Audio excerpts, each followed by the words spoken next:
Welcome to Animal Spirits with Michael and Ben. I have an idea today. I want to solve Europe's economic problems with air conditioning. I hate think it. could work. All right. We speak about dating apps and the explosive growth of a company called OnlyFans, which you might have heard of, but you might not know what it does. I didn't know it's UK based. I don't believe that. We talk about our brainstorming session for live Animal Spirits next week at Future Proof and what we're going to be doing there. That's going to be a little different than usual Animal Spirits. You ever been in a conversation on either side where you're talking to a friend and they're clearly either have more or less money than you and it gets really awkward and really heated and we get into that. Yep. And then Michael goes through Neon's rivalry with A24 because every week Michael brings up a movie to me that I've literally never heard of before. And he asks me, am I going to see this other movie that I've never heard of before? And we get into the rivalry here. Stay tuned.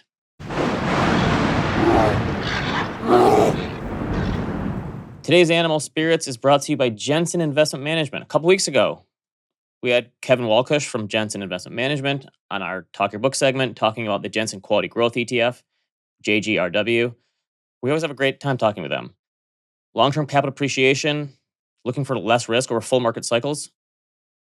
They're looking for durability, okay? Not this fly-by-night, flash-in-the-pan type of stuff. They're looking at sustainable quality, high ROE, things of that nature. Yeah, actively managed ETF. Concentrated portfolio, yep. 25 to 30 names. Check out jenseninvestment.com/ETF to learn more. Welcome to Animal Spirits with Michael and Ben. I was driving home from the Pearl Jam concert last week, and I was listening to us, you and I, Animal Spirits podcast. It's been a while. I used to listen to every single episode, and I probably stopped, I don't know, 2 years ago? We haven't spoken about this, you and I. Do you still listen? I guess occasionally, if there's something that I want to write about maybe from the show, I'll listen back.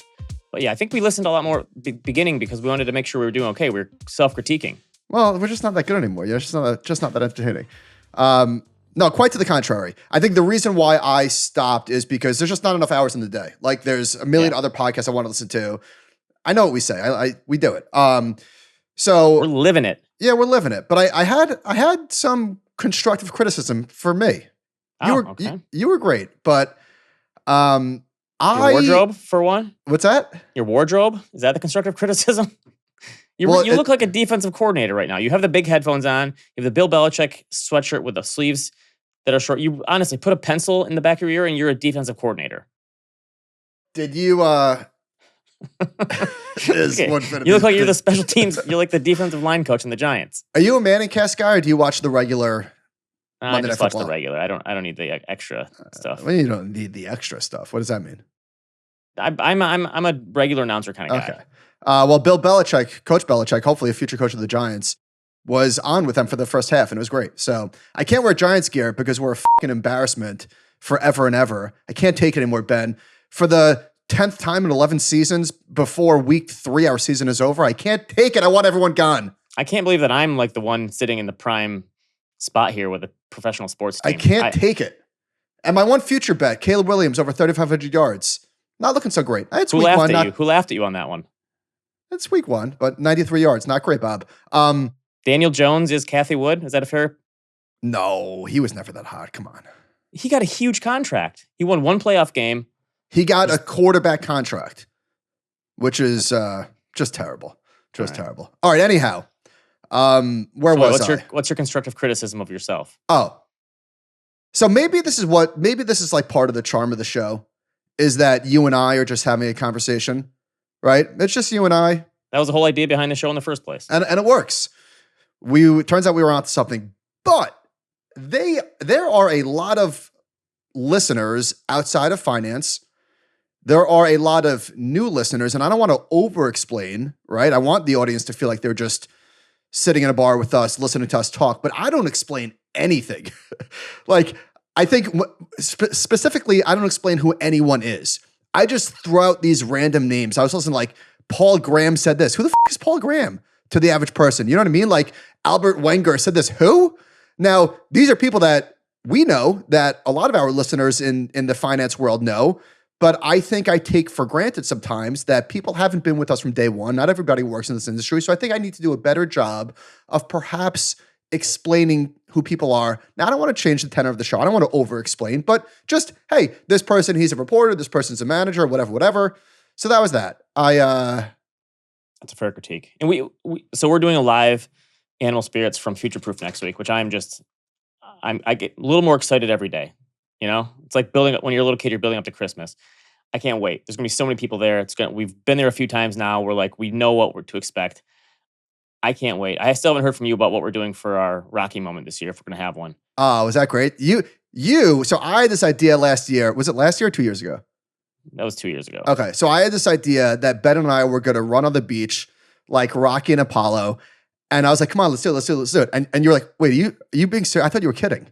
Right? Yeah, you were dead serious. And we did it. I wasn't letting it go. I was like, no, we have to do this. And Duncan made it very cinematic and we nailed it. So one last thing on the point of like the fact that we have new listeners. Not everybody's heard our story. I got an email.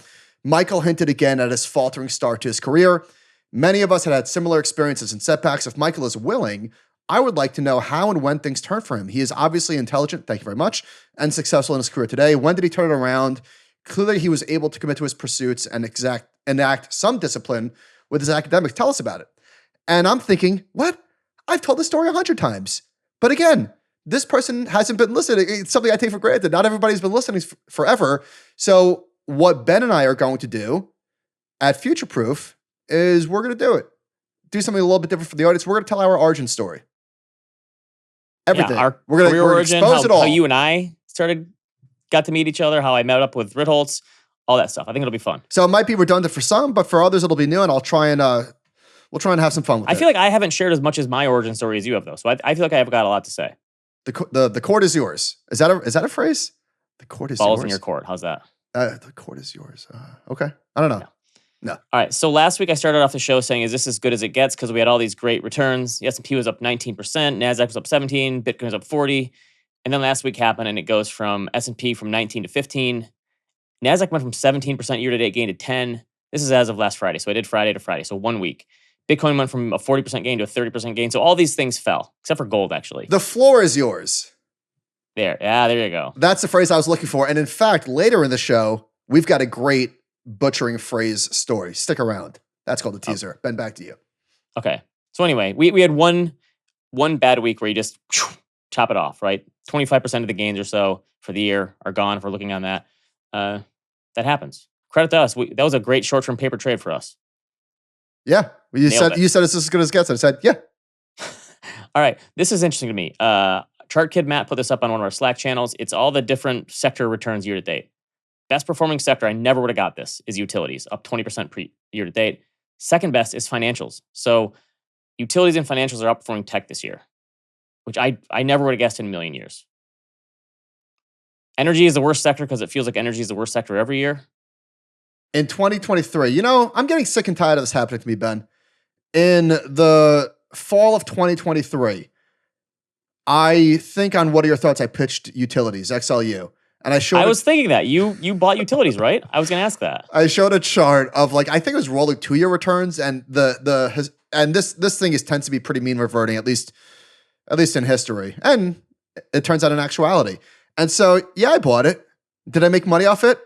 Not really. Did you sell right away? No, I think I might have made like 10%. I can't remember, but by golly, I bought it around 55 or so. I don't know if I nailed the bottom exactly, and now it's at 77. So I'm good at identifying trades. It's the execution part. That's the hard part.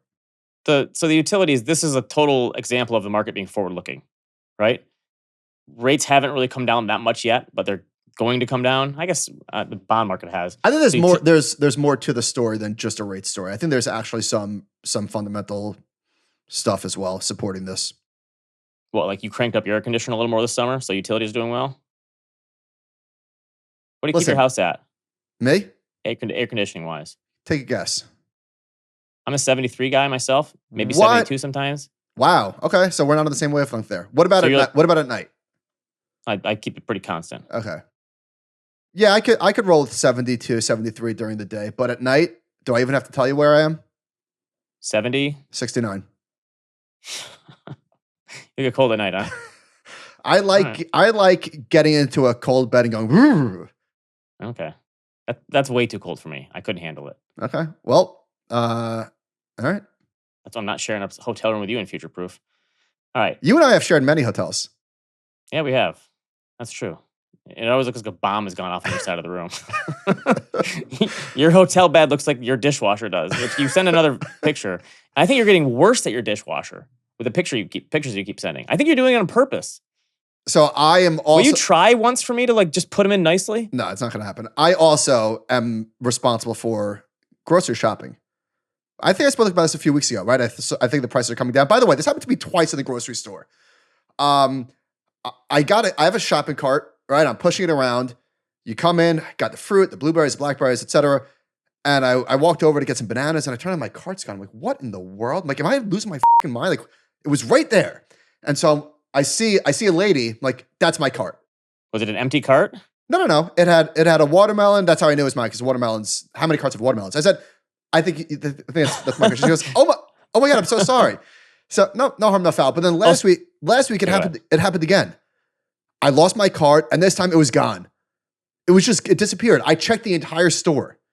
More of the story, I'm never leaving my cart ever again. Guess so. All right, so here's a grocery store question for you that I ran into last week. Wait, hold on. Let me just finish this real quick. Okay. So when I came home, I put the food in the fridge. Robin comes home a few hours later. She goes, no, what? You can imagine what my refrigerator looks like. Oh, so you just throw it in there. There's no rhyme or reason. I tend to put the fruits where it goes, but everything else looks like my dishwasher. My wife has like plastic little dividers that she puts everything in, like it has to be perfect. I know, we have that too. I just disregard. I blow right through. You don't use it.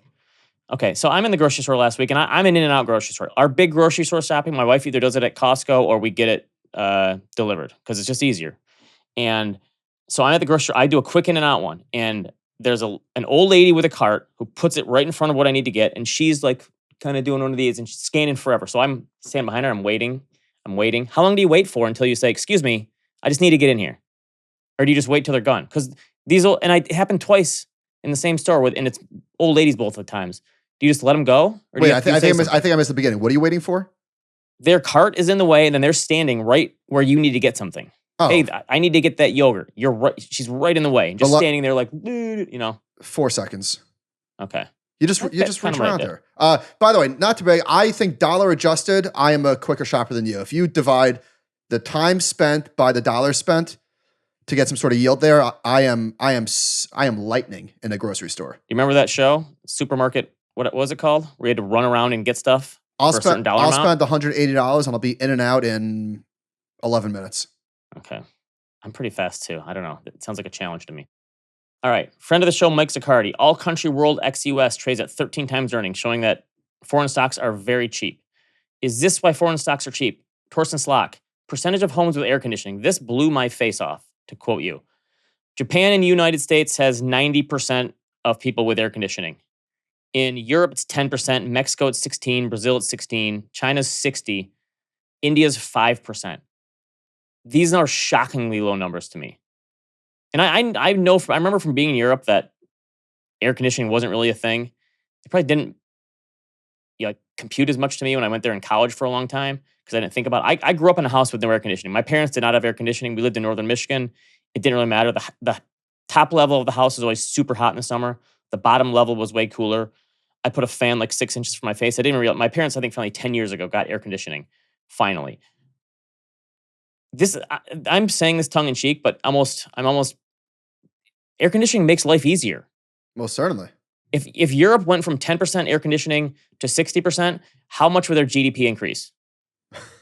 I'm not even kidding. All right, well, here's the counterpoint. Look at India, all the way on the right. Only 5% of homes have air conditioning. That's the hottest stock market in the world.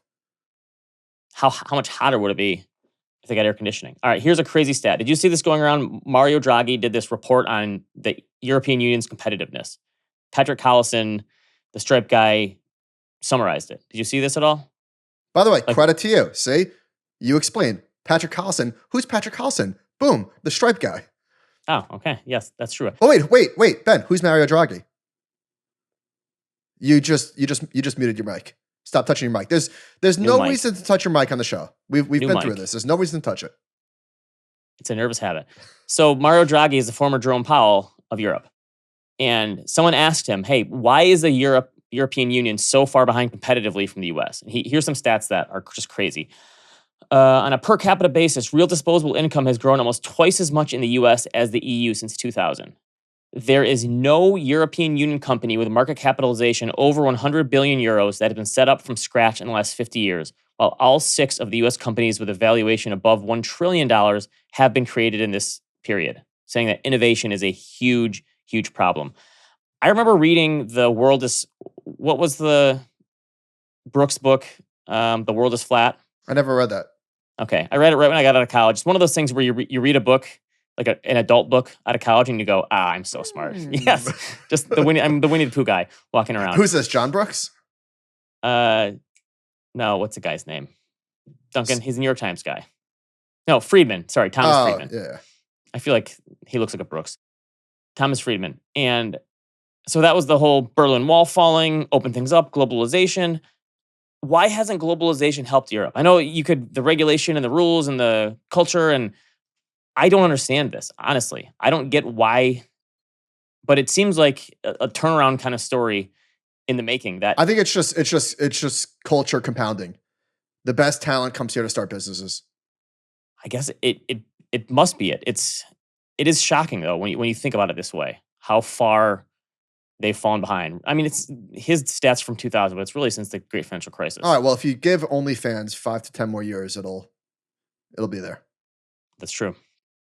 Okay, we got an email from an Nvidia rider that I want to share because he made some excellent points. A few weeks ago, we spoke about some of the people that had bought Nvidia back in the day and stuck with it. And I was a bit harsh, but I stand by my harshness. You were not giving anyone credit for holding Nvidia. Correct. But this person made a great point that I thought was worth highlighting. He said the second stock we purchased was Netflix in September 2007. We purchased Nvidia in September 2009. The stock purchases and mutual fund purchases were always with money that we didn't have any particular need for. Check. Although the initial ups and downs were trying, it became easier as we purchased more and just kind of became numb to the volatility. I hadn't considered that. That jives. We would only invest a set amount in any one stock to help mitigate those picks that didn't do well. After about 5 years of purchasing stocks, I started to sell 1 or 2 every year with the worst returns. Check. Credit to this person. Taking their losses. That's pretty good. Not the best sell criteria, but it's fairly simple. In fact, I'd say that's damn good sell criteria. You let your winners run and you kick out the losers. Our returns for Nvidia and Netflix are currently about 270x. Wow. Whew. Other picks have done well about 3. Okay. Given time, I'm hoping that some of those will get to 100x. Of course, the other picks have lost value, but it's not that worrisome given the gains. So credit to this person. If you have a strategy, and this is the part where I do give credit. If you have a strategy for taking flyers on 30 names, whatever, and like an index does, you let the winners grow and you kick out the losers, can you find the next Nvidia? Perhaps. So this person had a process, and I'm sure others in the story did have a process, so credit to all involved. All right. Really good piece. Credit to you for giving credit to this person. Thank you. Really good piece in the Wall Street Journal, The State of America's Wallets. I like really good charts in here. So they look at all these things adjusted for inflation since 2019. So weekly pay up 23% from 2019. Not bad. Median checking and savings account balance, which went from 2,500 to over 5,500 from 2019 to 2021, is up 14% still. So people are still holding more cash. Not that much. Average credit card balance is still 6218. Wait, is this all adjusted for inflation? Just kidding. I was listening. I know you said it was adjusted for inflation. And so, some of them are, some of them aren't. But wait, Ben, speaking of adjusted for inflation, Antonelli sent us that Twitter exchange about something about the number of people at an airplane has gone up and up and up and up.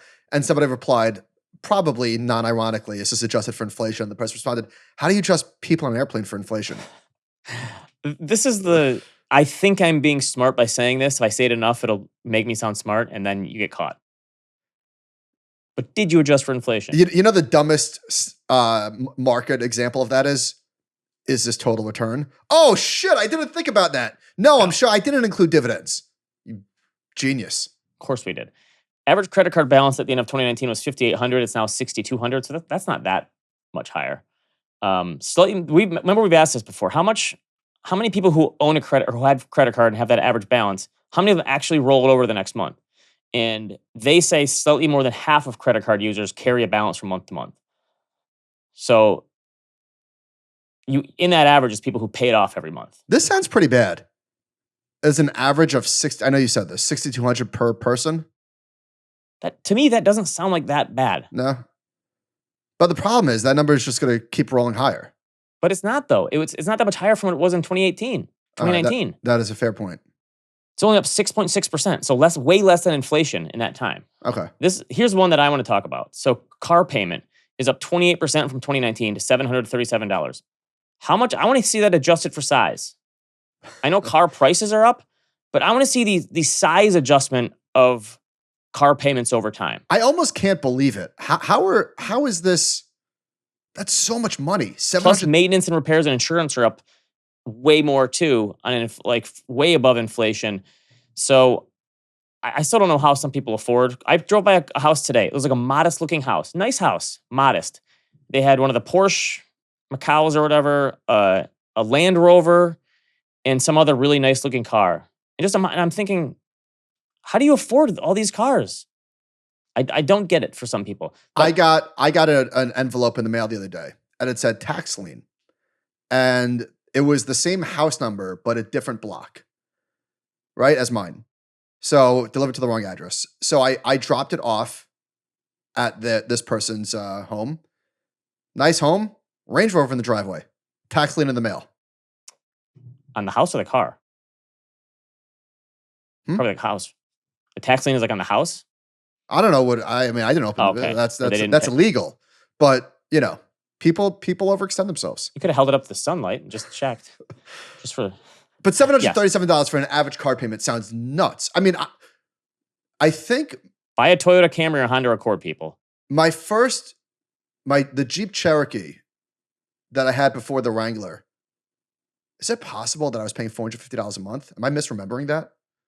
Ask your car broker. I'm sure he has all your history somewhere. But just $740 sounds nuts. To me, that sounds like, and I know it's not, that sounds like the payment on a luxury vehicle. Yes. And it seems like every payment now. I know it's like closer to $1,000, but it's just bonkers. All right. From Walter Bloomberg. BlackRock's Jeffrey Rosenberg warns a 50 basis point rate cut could signal economic worry, not reassurance. And that's getting too cute. It is. That's like 4D chess kind of like, if they want to go 50, you go 50. The market is going to worry about if data gets worse. The market's not going to worry about the Fed signaling about data. I don't get that at all. Yeah, I'm with you on that. I mean, a lot of people are saying the Fed could go 50. I still think human nature says they go 25. I don't know. The Fed's always like, I didn't realize this. Someone sent this to me, so I had to look it up. The Fed's first rate hike was March 2022. Do you know what inflation was? And we talked about this ad nauseum at the time. I just forgot. Yeah. Because it's too much. I can't source so much data up here. What was inflation when the Fed first raised rates in 2022? What was the inflation rate when they raised rates? 8%. 8.5%. Look at this graph I did. 3 months later, inflation top ticked after the Fed just started raising rates. So if you want to really give the Fed credit for bringing inflation down, I think inflation was coming down anyway. It was going to come down anyway. Would this have happened if they didn't raise rates? We'll never know. I mean, you could say that raising rates froze the housing market, and if there was still a lot of housing activity and people spending money in houses and all that sort of stuff, it probably would have contributed. Yeah, but yeah, we'll never know. I knew that they were late. I didn't remember it was 8.5% late. That again, I totally forgot about it. All right. We haven't spoken about crypto in a while. It's been sort of boring to down. Are you surprised that the growth of the ETFs and all the money that went in there, you had this initial surge in price, and Bitcoin is kind of just slowly but surely given back the gains since then? The answer to that question is yes, I am surprised. It seems given the flows, I'm surprised. I'm surprised. The flows are way higher than I thought they'd be. And at this point, it's fair to ask, what's the catalyst? I don't know. But the ETF was supposed to be the catalyst. The ETF was a resounding success, but not everybody thinks so. Jim Bianco tweeted something about advisors aren't there. It's only small purchases. And Matt Hogan, I thought, had an interesting over-the-top response. Okay, per his table, IBIT, which is the iShares Bitcoin ETF, has attracted $1.45 billion in net flows from investment advisors. He calls this small because it's a fraction of the $46 billion that has flowed into Bitcoin ETFs in total. But if you excluded all the other flows and you just looked at the $1.45 billion in IBIT from investment advisors, that would be the second fastest growing ETF launched this year. And the only one that beats that is KLMT, an ESG ETF that was seeded by a single investor with $2 billion. So it's been the single largest advisor-adopted ETF year to date. Actually, Matt says faster than any other ETF in history. It is accurate to say that investment managers represent a small fraction of buyers in Bitcoin ETFs, but it is not accurate to say that investment managers' purchase of Bitcoin ETFs are small. So just because retail has put more money into this than advisors does not mean that advisors aren't putting money into it. So ETF was a resounding success, but the price action has been dog shit, to be polite. So, I don't know. We'll see. Yeah. I guess maybe the next wave is just, do the flows trickle and stop, or do the flows keep going? And that's what keeps it going. It is, I don't know. It is still surprising to me that we've never had any of these things stick with crypto. I know you could say, stable coins, NFTs didn't stick. Nothing. None of the use cases have stuck. Stablecoins is the biggest success story in terms of use cases. Yeah, but if you would have told people, I don't know, when crypto first started and all the dreams they had, we're going to tokenize everything. Right. If you would have told them stablecoins, like, guess what? You created a crypto money market. Yeah, come on. It's surprising, but stablecoins still could be the thing that carries crypto forward. I don't know. Yeah. I'm just surprised. All right, really cool housing data from this flowing data blog, which Tadas at No Return sent to me.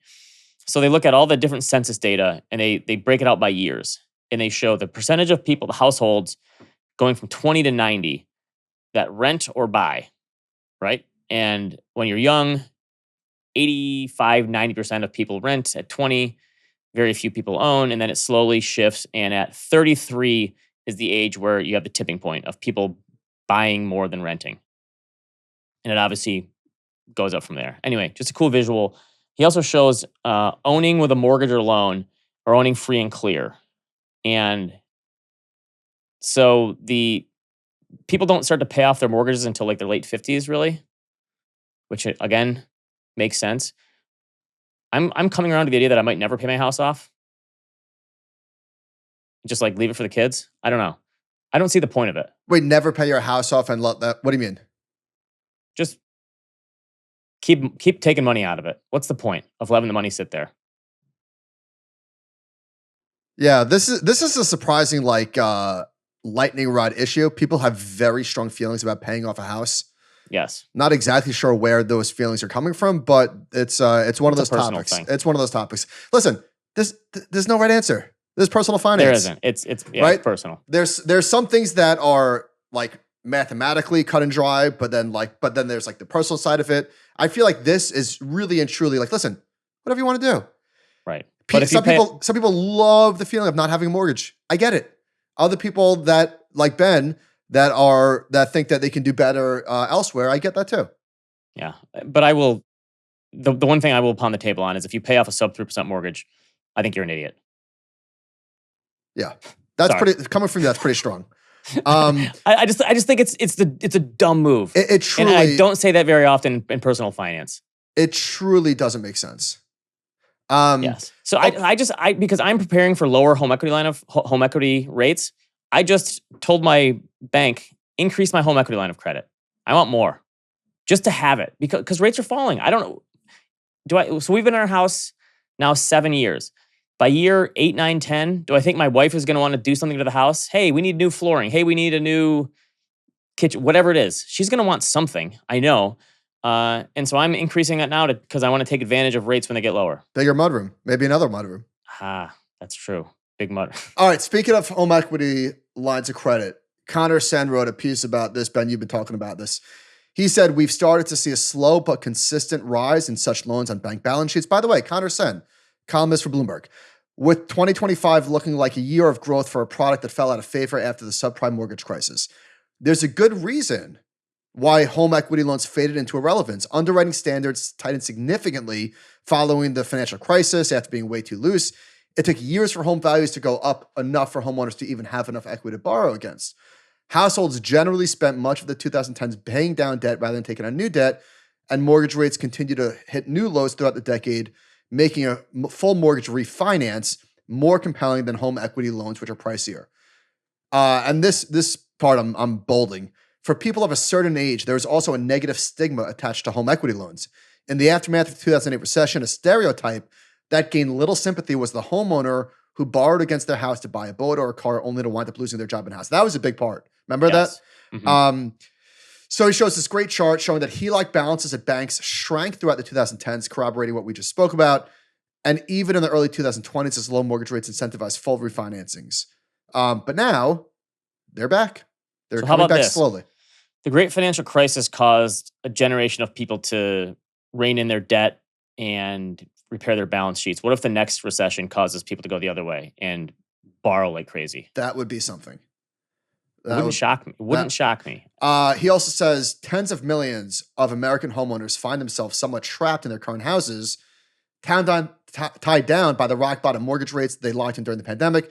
Many of these properties have seen considerable appreciation too. So there's a chart here, Ben, that shows the owner's equity is at least at levels last seen since the 1960s, showing households are property rich, and it's owner's equity in real estate as a percentage of household real estate. So look at the bubble. The GFC is just, woof. Yeah. All of the equity was being pulled out of the house, as we know, and now we're well on the other side of that. So I think, I don't think this is like going out on a limb. In the next recession, what are the odds that homeowners significantly lean on their home equity? I would say like minus 115. I feel like it's like, pretty much even money. Especially as rates are falling, they're going to look at it and say, "Oh man, I can borrow at 5% for this. Sure, yeah, let's do it. I don't need this equity." So right now, rates are I think 8 to 9%, but yeah, coming down, high. Coming down.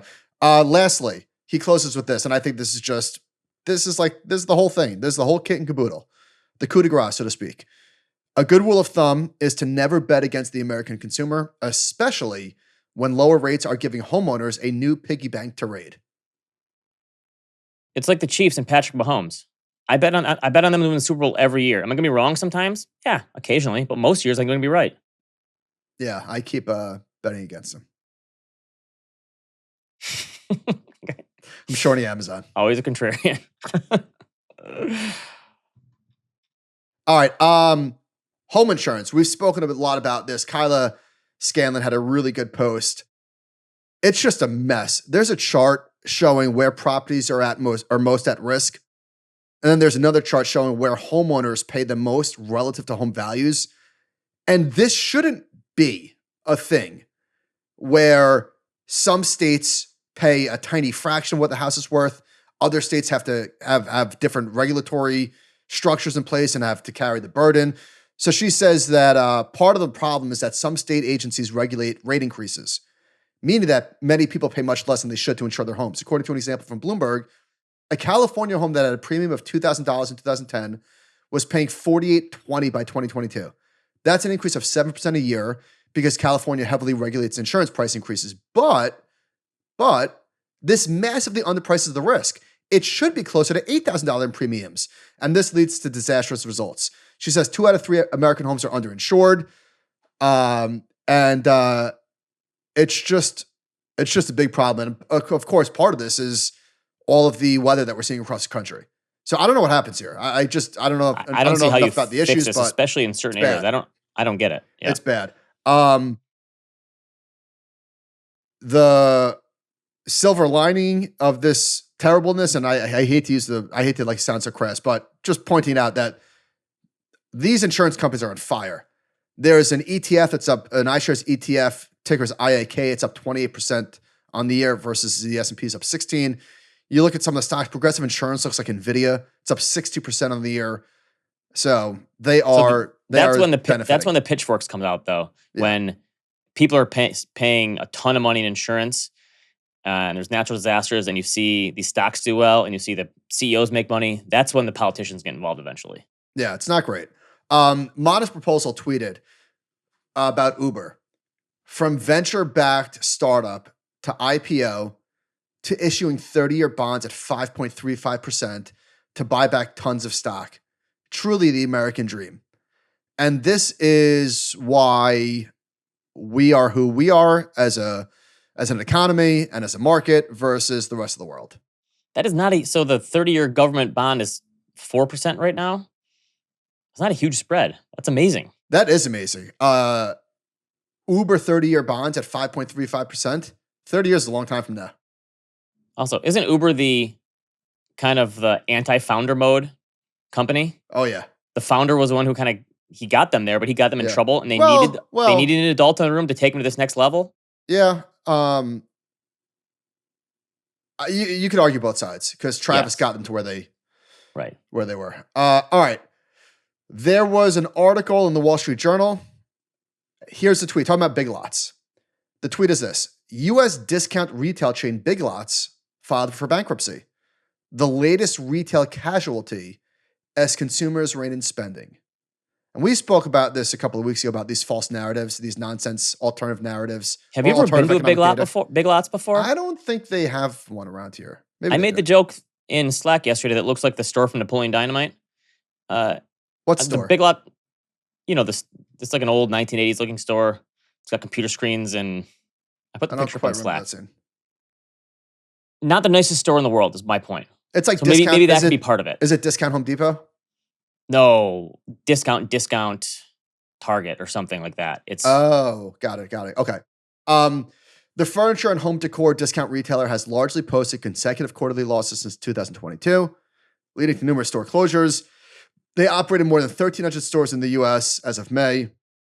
Whatever, that's a lot. Okay, so Chapter 11. So restructuring. They're not going away. Big Lots agreed to sell its business to private equity firm, shocker, for about $760 million.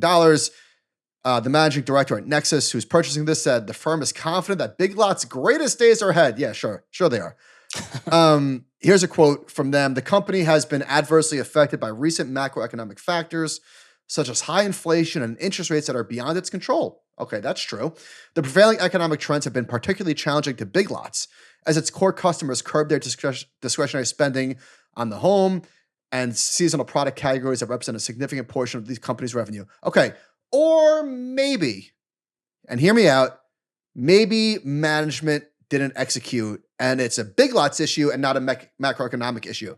So I'm looking at the market cap, which has been going down forever, basically. Right. I don't get the idea behind why a discounted retailer wouldn't do better when inflation is higher. They should be doing better. Exactly. Revenue's been going down. Free cash flow has been negative for quite a while. But I'm glad that the article pointed out, beyond macroeconomic conditions, credit to the Wall Street Journal, Big Lots also operates in a highly competitive space and has struggled to differentiate itself from other discounters that offer home goods or specialize in the categories such as Wayfair, Walmart, TJX, and Home Goods. And then somebody quotes, an analyst said, Big Lots is not always good value for money.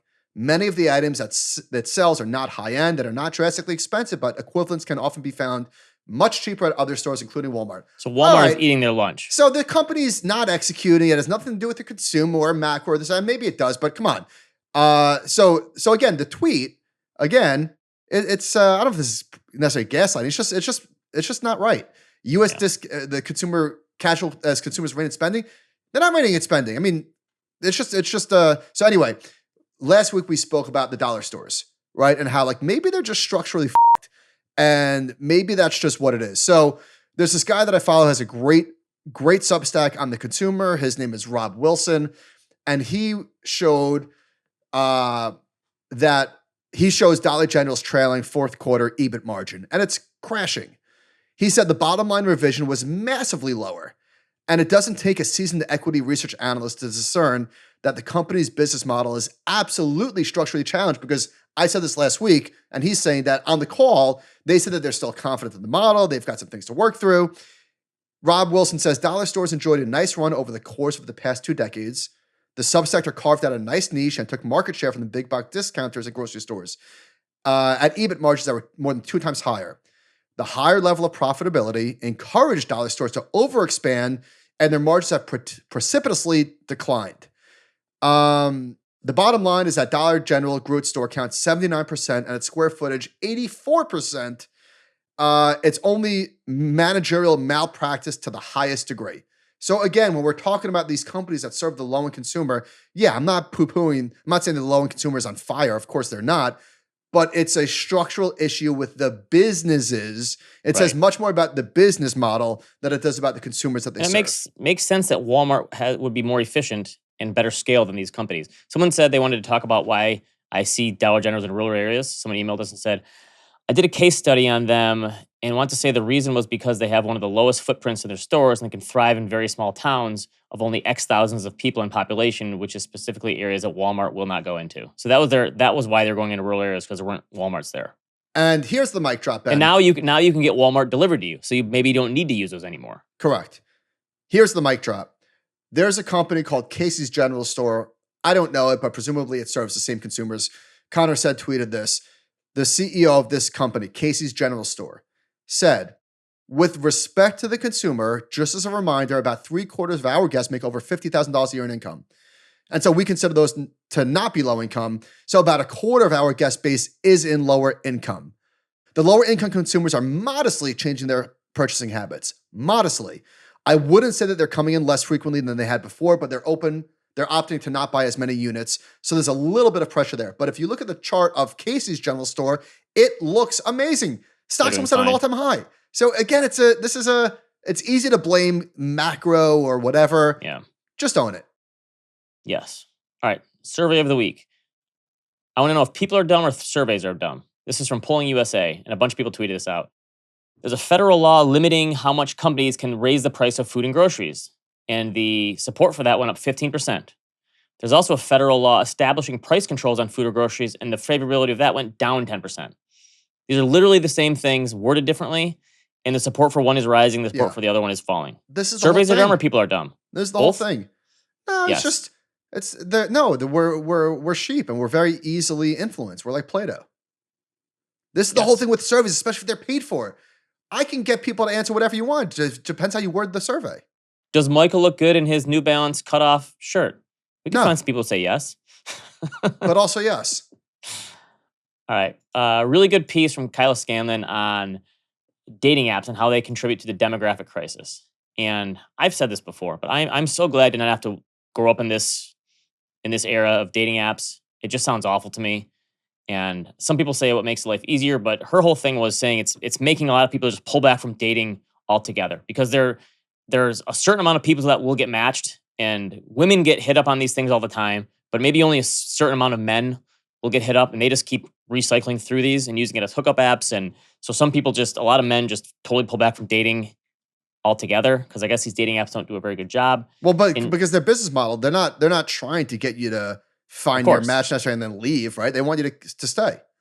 Yes, and she says that like people are the number of romantic relationships is falling among Gen Z. It's way smaller than it was among baby boomers and Gen X. And she puts the stock prices of Bumble and Match Group in here. I looked at them going back for the last 3 years or something. These stocks are down 80 and 90% a piece, which is crazy, because you see one of those charts that says how people meet, and the number is just online for almost everyone now. And she's saying that maybe these dating apps have actually made the whole dating thing worse, and it's contributing. And I don't know. I get back to my point of the older millennial, younger Gen X is the only sane generation, because we're the only ones who had a chance right now. Baby boomers never stood a chance with Facebook and 24/7 news. They just didn't stand a chance. I'm casting a wide net here. Gen Z grew up with this stuff. They really didn't have a chance. You know, same thing would have happened to us if we would have grown up in this generation. We're the only ones who are normal enough to be able to interact with technology, but also remember life before it totally controlled our lives. Yes. Right? So, but she also said that like the rise of running clubs and things like that, because people are trying to like actually meet people and not be controlled by the algorithms. This is why college is still so. People always say like AI is going to be your professor in the future, and people won't go to college, and we need to do just homeschooling. This is what college is for. You can meet people there. So sort of interestingly, Match came public. Was it a SPAC in 2020? I'm guessing it was. I don't know. So the stock's been getting destroyed, but the revenue The revenue's Not bad. not bad, and free cash flow also not bad. So it looks like the business is doing okay, even though the stock is getting crushed. A corollary to this, Matthew Ball wrote a post on OnlyFans, which I've never been on OnlyFans, although I'll admit I went last night I piqued my interest. But I didn't get past. You have to put in a credit card to get past it. I did not. It's a UK company. For those of you who are like, what the hell is OnlyFans? I believe it's a social site where you can follow creators, and it's mostly pornographic. I think not all, but mostly. And I think you can interact with them. There's different tiers of. And we said foreign companies aren't innovative. Hello, Right. foreign company.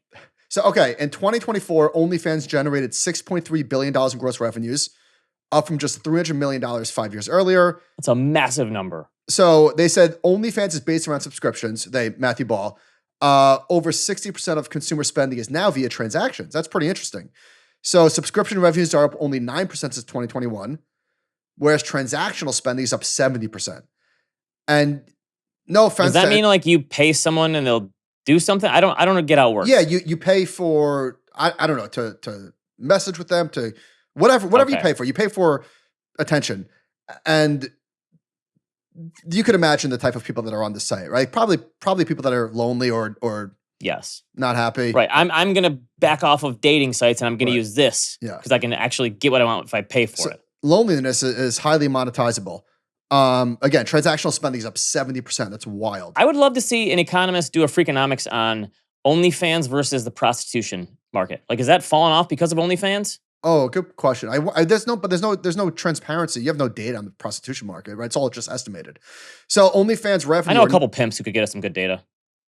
Did not see that one coming. OnlyFans revenues are now believed to be twice that of pornography giant Alo, which owns Pornhub, Brazzers, RedTube, YouPorn, and XTube. I don't know any of these. And the platform counts over 300 million registered users. That's wild. So they've done $20 billion in revenue over the last 5 years. He was saying 15 billion of it had gotten paid out to creators. Yes. So he said OnlyFans is slowly consuming the entire porn industry. In 2023, OnlyFans creators received a stunning $5.3 billion in payouts. As a point of comparison, total NBA salaries during the 2023 season was $4.9 billion. This is some wild shit. Yeah, these numbers are insane. So there's over 4 million creator accounts. I'm sure it's power laws like everything else. 305 million fan accounts. I'm going to write a personal finance book called, instead of like the latte factor, it's going to be the OnlyFans factor. If you took the money you are spending on OnlyFans and invested it in the stock market, you'd be a millionaire. My dad texted me on Sunday, "What's with the email?" I said, "What email?" So he called me. I didn't pick up because I had other family over. And then he sent me a picture of my house, and it said, "Dear Michael and Robin, we know that you've been watching disgusting porn." I'm like, how did they know that? So it's a scam. If you don't send Bitcoin to blah blah blah, don't try and call the police, blah blah blah. And my dad's, he's a boomer. He's freaking out. These scams are running rampant. So I called him and I said, "Dad, it's a scam." And he goes, "How do you know?" I said, "I know. I've gotten this before." Although the first time I got this email, the guy is from Nigeria, though. He sounds perfectly up and up. I don't know if I shared this on the podcast. Maybe I did. I first got this email 2 years ago. I woke up, 6 a.m, saw this email, freaked out, ran to the computer, told Robin, "All right, our life's over." And I was like, "Wait a minute, this is a scam." Oh God, AI is going to take so much money from people. It's Josh and I talked about this on What Are Your Thoughts on? I think the FBI said $6 billion in crypto-related scams last night. And I keep getting these emails, these junk emails. I'm sure you do. I'm sure our listeners do. "Hi, how are you? Guess who this is?" Right. And it's just, but we take for granted we know these are scams. But if you're listening, anytime there's a crypto-related anything or anybody, Josh Brown, inviting you to a stock trading group, it's always a fucking scam. I still get people saying, "Hey, are you on Instagram trading options trading courses?" I'm like, no, that's not me. I know. We could laugh at it because it sounds so ridiculous, but it's horrible. Like the fact that people or think it's you, it's awful. So anyway, PSA, it's always a scam. All right. Good one from Michael Piper, who writes the Oblivious Investor blog, which he's been writing it longer than I have, my blog, and I've been reading it ever since. Very good. Very level-headed person in personal finance. He wanted to write this thing about how we've gotten too far into the entrepreneur thing. Like, you have to start a business if you want to make money and be rich, right? And he's saying the majority of the people that I deal with, because he's like a consultant for taxes and financial planning, he said the majority of the people that I work with have a good job, they buy mutual funds, and they repeat it. That's all they do. So he said, as a thought experiment, he wanted to see what would happen if you maxed out your 401k and IRA every year for the last 30 years and invested in an 80-20 portfolio, with the caveat that that's hard for some people to do. So if you made that maximum contribution in your 401k every year from 94 to 2023, the last 30 years, in an 80-20 portfolio, you'd have $1.8 million at the beginning of 2024. Same thing with an IRA, maxed it out. Obviously, the max there is smaller. You'd have 470 grand-ish. So we're talking max both of those out, and after 30 years, you're talking $2.3 million. And he's saying, listen, I work with people, that's what they did. They maxed out their retirement accounts, and they saved over time. Yeah. It works. It does. I do think there's this thing that 9-to-5 job is bad, and you have to start your own thing, and you have to, but for most people, this is how you build wealth. Yes. All right, this is a very good email from someone I wanted to read. Hi guys, thanks for mentioning the headline on stress and parenting. I believe parenting is very stress-related and correlated with money and child resources. Personal anecdote, my wife and I do much better than our 6 to 8 parent couple or friends. This sounds like it could be like some sort of Jason Bateman movie. We have a full-time nanny and sometimes hire additional babysitter on the weeks where she and I need to work longer. We have vacation a total of 6 to 7 weeks this year and sometimes bring our nanny. These people are doing very well, obviously. That's not many people have that luxury. Recently, we had another very close couple over for dinner. My wife and I were surprised at their reaction when I jokingly gave the husband a hard time and how he never hangs out with me. He and his wife quickly snapped back about how we don't have the same life, and my wife and I don't understand the combination of work and childcare pressure they face. The reaction made it seem like they had evaluated this before. My wife and I seem to experience significantly less stress than our friends because of our financial ability to create as much childcare as we need. Yeah. So their friends hate them.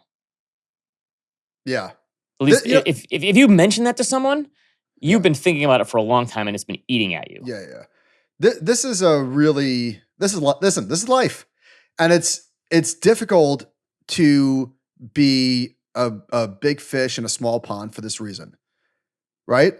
Like, on the one hand, if you have money, but you don't want to be around other people with money because you think you don't want to raise your kids that way, they're snotty, whatever. I totally understand that.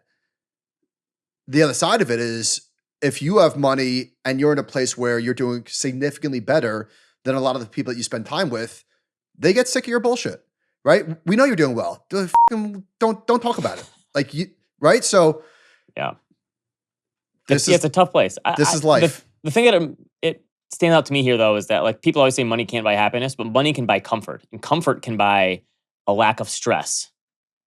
Right. Yeah. I think that's the idea. Money can help with your stress a lot. I think when people say money can't buy happiness, I think what they mean is that they are rich assholes, right? There are people that are rich that are unhappy, because that to me is 100% accurate. There are plenty of people that have money that are miserable pricks. But to your point, Ben, if you have money and you could afford to do these sort of things, all else equal, you're going to be a hell of a lot happier than somebody who can't. That's just a fact. Totally agree.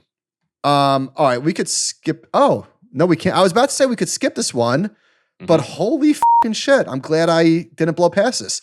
So there was a tweet from Peter Kafka. He said, another brutal quarter for pay TV, down 1.6 million subs. That's a 6.9% drop. Not nice. Moffett-Nathanson said, and their media analysts, they said it is becoming increasingly clear that there is no longer any floor. And I was ready to say, we don't need to cover this. We're going sort of long. But I saw a little piece of text at the bottom of this. Ben, go ahead. I'm going to sound like a hypocrite here. I've been saying it for years. I'm never going to get rid of cable. I think I'm ready to cut the cord. Here's the thing. We have AT&T, and for the last 2 weeks, you turn on ESPN, and it says, sorry, we're in a dispute. DirecTV and AT&T are in a dispute with ESPN. You no longer get this channel. Right in college football season, pro football. I go to turn on the Monday Night Football game last night. Luckily, I have YouTube TV because our lake house place, I use YouTube TV there. So I'm using YouTube TV. So I'm thinking, what's the point of it anymore if you're going to have these disputes all the time? Yeah. And I think YouTube TV is close enough to cable, but I think I'm ready to just go full YouTube TV. I'm sick of the cable companies pulling this crap. I love That's it. why I might be cutting the cord. Listen, this is not a hypocrite. What did Charlie Munger say? He loves changing his mind. That's true. Right? He loves killing his best idea. One of your best ideas was I'm never cutting the cord. What is YouTube TV? What would you miss? What would you not get? I don't think I'd miss any. My wife was the one who was worried about it for years because of Bravo, but she can get that on Peacock now, so it doesn't matter. So You know I think what? I'm going. Why the hell am I paying for it? Because that's what my wife cares about too. Yeah. So I thought about, like, I get the I don't sports need channel. USA. You get the quad box for sports. I end up using YouTube TV more than I use my cable, so it's pointless to me. What about TLC? My wife does like that show, that channel. Oh, I don't know. But so much of my consumption now is streamer, and it makes it more of a pain in the butt. But YouTube TV, they keep adding features. They're going to make it more and more like regular cable anyway. I think I'm going to go full YouTube TV. Okay, I like that. Please report back. All right. All right. Interesting tweet from Justin Wolfers. A terrific / terrifying example for teaching externalities. And the chart is deaths per 10,000, 2 vehicle crashes. And there's one where it's your own car, and that line is going down. And there's a red line where it's the other car, and that line is going all the way up, like all the way up, vertical, exponential growth. He says folks choose heavier cars because they're less likely to die in a crash, but that choice makes it much more likely that you'll kill the other guy. Right. The Economist had this big piece on how these bigger trucks and SUVs and stuff are making car crashes more deadly. So, but you know what's? I was talking about this with somebody, maybe here. When I think about buying a vehicle, I would say safety is nowhere in my. I don't even. It doesn't even. No. I've never thought, hey, is this car safe? How does this do in right. crashes? Trunk space. Yeah, you don't think about that at all. Yeah, probably should, but maybe we should. Yeah. All right. It appears nature is healing. Miami Beach. Andreessen Horowitz is leaving. They exited the space in May. Andreessen Horowitz is one of the most prominent venture capital firms. In 2022, they signed a 5-year lease for 8,300 square feet. That's a lot, no? Pretty big. The departure underscores the potential weakness of Miami's staying power. Venture capital money flowing in Miami has flagged since 2022. They brought in $400 million in the second quarter compared with $5.5 billion in 2022. Kind of wild, right? By contrast, San Francisco in the second quarter pulled in $18.7 billion. I think we've learned that tech people cannot just create their own city. Remember the Zappos guy was trying to create a city of his own in Nevada somewhere? Yes. I think it's very hard to do. Yeah. All right, we're going to skip this one. I do want to cover it at some point, but we're getting too long here. How to keep a car clean. Go ahead, Ben. Oh, someone emailed us. A mom emailed us and said, I just finished listening to your latest pod on my way to work in a completely squeaky clean car on the inside, even with 2 boys that are 5 and 6, not to brag. Here's how I do it. No food allowed. I have a hard no food rule in my car. The boys are only allowed to have water. Here's how I'll implement. They have a sports game. They get a snack after the game. They have to eat it before they get in the car. So she says, I'm a mean, strict, rigid mom, right? But hey, I always have a clean car. Hope this tip helps, although it probably won't. I love this idea as a rule. My kids would riot. Well, it's too late. It's too late. Robin, it's a great idea. Robin put like a little garbage thing in the back of what's the thing where you put up the center console? Is that? Oh yeah. Yep. She put a little garbage behind it so the kids could throw it in the garbage. I don't know if it's going to work or not, but yeah. Yeah. They have these little garbage bags where you can like tape it on something. Yeah. But it's just impossible. Ben, just on the topic of us being consumers and just buying and spending and eating and drinking, Americans are eating more dairy and drinking less milk. So milk is on the decline. I'm not a milk guy. Are you? Do you drink milk? That seems kind of weird. I'm not 7 years old. Yeah, it's gross. Cheese snacks are now worth $75 billion a year worldwide. People love their cheese. Wow. I feel like sometimes these billion-dollar numbers are just, it's hard to... Yeah, what's 75? It sounds like a lot of money. I don't know. Like the $6 billion in OnlyFans and the $6 billion in crypto scams, and it's hard to put it into context. Earlier in the show, I said the court is yours when I meant the floor is yours. That's something that I am prone to do. And apparently I'm not alone. So we got an email that says this. This is a great story. So I was a newspaper reporter and editor for 10 years, 5 with the New York Times before becoming an FA in 2014. In college, I was a campus crime reporter. Every time someone got a public intoxication charge, the cop had to put down that the person was, quote, a threat to themselves and others. One night, me and my newspaper friend were shirtless at a grocery store at 10, buying beer. Of course, they called the cops. At the door, the cop was waiting for us, and I said, "Officer, we are not a danger to ourselves or anyone else." He gave me a weird look and said to just get to where we were going. So a week or so later, my friend is stumbling drunk back from a party, a VHS copy of Rocky IV in his hand. He bought the cops see him and pull up. They ask him where he's going. He says, quote, "Listen, officers, I'm a danger to myself and others." They immediately arrested him. So just that one word. That's a great story. Pretty good. Pretty good. All right. Story time. I got one little quick story time here. So we've had a really good, I'm parent corner here. We've had a really good run in the last year and a half with my kids with sports, winning trophies and stuff. Like my son got placed on this like amazing Little League team, not by his own like skill or anything. And they won their tournament and he got a trophy for winning the Little League championship. And my daughters have won soccer tournaments in recent months. And my oldest daughter plays on a basketball team. She plays on all these different leagues and tournaments. And she had gone 2 years without losing a single basketball game. So they were on just a fantastic run in basketball.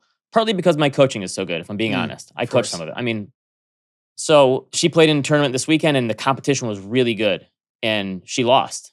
And they lost the game. It was a very close game and they lost at the very end. And her and her team was all upset. And after the game, but they played really hard, so I couldn't be mad. And after the game, she, got a few tears in her eyes, and she's 10. And she's like, "Why aren't you more mad that we lost the game? Didn't you see what happened? We lost the game." And I was like, actually not. I didn't want them to lose, obviously, but I was like, as a parent, I was like, they need to lose at some point. It's a good lesson. And so I'm like, I would say I wanted you to win, but I think sometimes you need to realize it's a learning moment. I don't know if I was being too harsh at the time, but then of course they learn. And the next day they come back and they plow through the competition and played way better the next day. So it's weird. I've gotten to the point where I'm actually okay with losing in sports as a parent. Yeah, losing is part of winning. Yes, it is. Anyway, it was she just, why aren't you more mad about this? And I'm like, well, hey, listen, this kind of thing happens. All right, recommendations. Okay, so the Hollywood Reporter had an article behind Neon's banner year and I don't know what Neon is. Rivalry with A24. So A24 gets all the love. And I'm not, I was supposed to say I'm not sure why. I'm sure why. They put out great stuff, but Neon is another independent studio that also puts out great stuff. They were behind Longlegs, for instance. They did Parasite. Remember Parasite? Parasite won an Oscar? I think you could make the case that Parasite is one of the best movies of the past 15 years. Okay, so that's Neon. Yeah, Parasite was great. So Neon, Longlegs did $74 million, making it the most successful horror indie pick in a decade. And neck with Alien Romulus ahead of Mad Max Furiosa. So I saw Longlegs and was quite disappointed. Longlegs is Nicolas Cage was in it, and I said to my friends, how did this happen? Like, how did the hype machine get such momentum for a movie that was fine? I liked Longlegs enough, but it was like any other genre horror movie on Shudder. Like it was good, but the hype was ridiculous. Scariest movie, and come on, it wasn't scary at all. So I finally got to the bottom of it in the story of how they got to how they did the hype, which I didn't include in here. Whoops, my bad. But basically, they put out billboards around Los Angeles where it was like phone numbers and like just very like sort of mysterious billboards. So it was a viral marketing campaign. Viral marketing. But this part made me laugh because I could totally picture Nicolas Cage speaking this way. So Nick Cage was really happy with where the campaign was heading. This is Parks, who's the director. He asked me, this is Nick Cage, "So am I to believe that you're going to hold back my magnificent grotesqueness until much deeper in the campaign, in which you'll reveal me in all of my glory?" I took pause because I was like, this is the moment in which this campaign kind of lives or dies. And I said, well, actually, Nick, I don't want to show you at all.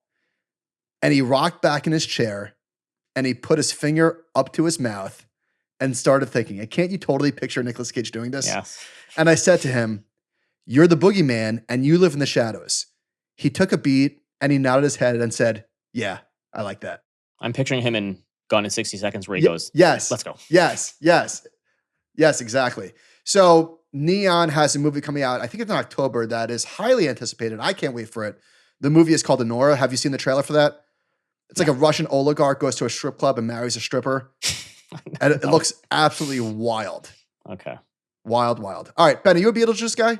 You and I, oh yeah. I rewatched the original recently and it still holds up. It does hold up, but I have no interest in seeing the new one. I'm a huge Michael Keaton fan. He was on Smart List a couple weeks ago, and I think that's why I rewatched it. And I love Michael Keaton. Even though I wouldn't say like I loved the movie, but it's such a unique movie that I really liked it. Wait, you saw the new Beetlejuice? No, I'm saying the original. Oh. Are you excited for the new one? I'm going to see it for sure. Okay. So Scott Mendelson, who writes for Puck, said Beetlejuice, it's the third best opening of the year, behind Inside Out 2 and Deadpool and Wolverine, as well as Warner Brothers' biggest launch since Barbie in 2023. So I think it did $145 million over the weekend. They're just gigantic numbers. I have no interest. I'll see it when it comes out, maybe. Yeah, I'll see it on streaming. But speaking of Michael Keaton, Josh recommended Knox Goes Away, which I watched over the weekend on Max. I watched that too before. What do you think? It was good. Cool idea. It's a good movie. Too long. All right, so Beetlejuice is coming back. This is the playbook. We keep talking about this. They're making movies for our generation, right? So there's The Goonies. They're making a sequel. You know about this? Are you serious? I did not know this. Yes. That's one of my all-time favorite 80s movies there is. Okay, unless it was just a rumor, I'm pretty sure they're making... I can see it. I'm not happy about it, but I can see it. The Sandman was on with Eli and Peyton last night. He's making Happy Gilmore too, which I'm very nervous that that's going to be horrific. No offense. I've always talked about this. There's very few classic comedies that have a good sequel. It doesn't happen. It's very rare. Yeah. All right. Speaking of, I guess not sequels but prequels, I watched Quiet Place Day One. It's streaming on Paramount Plus, I believe. Not in the same league as the other Quiet Place movies, which I loved. It was still entertaining. Totally. But I've got two things about this. So the whole premise of the movie is she's trying to get like in and out of the aliens to get a slice of pizza in New York. Mm-hmm. And my thought process is, if this ever happened to like you and Chris and Josh and Barry, like you guys would die immediately because you would argue over which place to get the pizza from. Well, you'd never make it out of the building. I know where I'm going. I think Chris is coming with me. I'm going to Prince Street Pizza for a pepperoni slice. Okay. I don't know where Josh is going. I think Barry would just start spinning in circles because he wouldn't know where to go. You guys would argue the whole way about which kind of slice you should get or which place you should go. Actually, we should go to this place. So you guys would die. Here's the other thing. In 3 Quiet Place movies, I've never gotten one motivation from the aliens. I want like a manifesto from the aliens. Like, what are they doing here? Yeah, what's the problem? Yeah, what are you so mad about? Because they can't see anything? Is that what they're so mad about? So I agree with you. Quiet Place Day One was by far the weakest of the 3, but still good. The scene where they're entertaining. Where they're in the sewer and the alien is like in the theater. That slayed. All right, Slow Horses is back for season 4 on Apple. I think this is the best show of the 2020s that no one ever talks about. Gary Oldman is fantastic. This show is awesome. And they had a story in the Wall Street Journal about the author of the books and how no one was reading these books for years. He got published and then his publisher dropped him. And then it took 7 to 10 years for these books to finally take off. And then they turned it into this TV series on Apple. And he sold like 4 million copies of his books. And he says, he knew his 60s, he had a job, he would write on the side. He said he would write like 350 words a night. And that was his thing. Every day he'd write 350 words. So the main lesson I've taken away from this is that if you're only going to be successful in one half of your career, make it the second half. If it's the first half, that's a tragedy. The second half is a happy ending. I totally agree. Love that. It's well said. Anyway, Slow Horses, catch up. Is it 6 episodes? 6 episodes apiece. You watch the first episode and you're kind of like, but the seasons just hum. I do love British TV. Gary Oldman is so good. It's one of the best spy shows I think that's ever been made. Speaking of British, good. Maybe I'll watch on the flight. Speaking of British TV, I think you bottom-ticked industry. The episode after you bailed was one of the wildest episodes of TV.